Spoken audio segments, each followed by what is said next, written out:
Hello, I'm Mark and welcome back to Mavs Tech. And before you ask, no, this video isn't sponsored by Lindor Chocolate. They just happen to match the iPhone XR's red perfectly. And plus,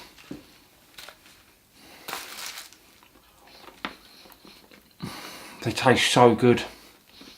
So, Apple are calling this their budget iPhone for 2018.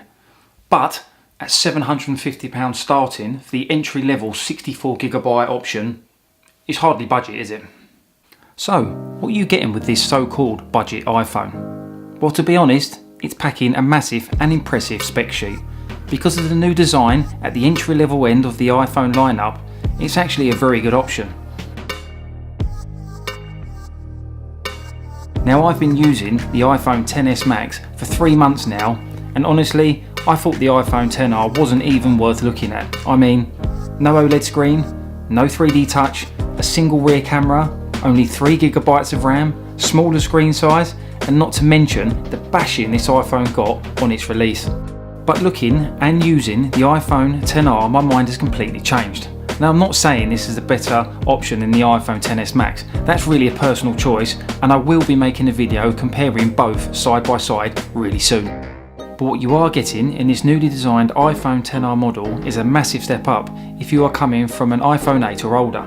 With the removal of the home button, you can say bye bye to Touch ID and hello to the future of Face ID. Setting up is easy and quick. I personally love Face ID and it's always worked well and fast for me. Navigating the new 6.1 inch screen takes a bit of getting used to, but it's not like learning a whole new language. Tap on your apps like before, then swipe up from the bottom to close the app.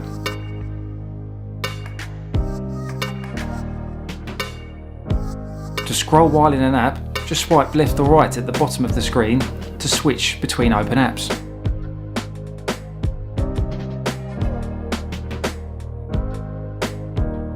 Swipe halfway up and to the right to bring up apps that you have open in a smaller menu option.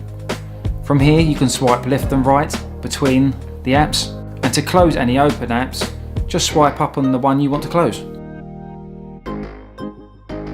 To access your control center, swipe down from the top right of your screen.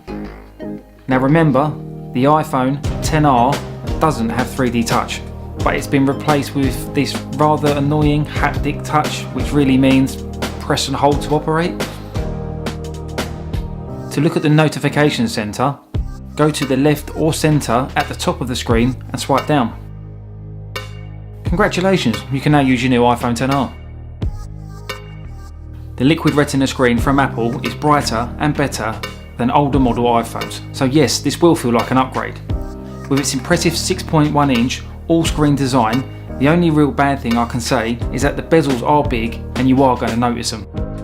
You also get wireless charging because of the glass back design. Now, I've used wireless charging and don't miss fumbling around with cables trying to charge my devices.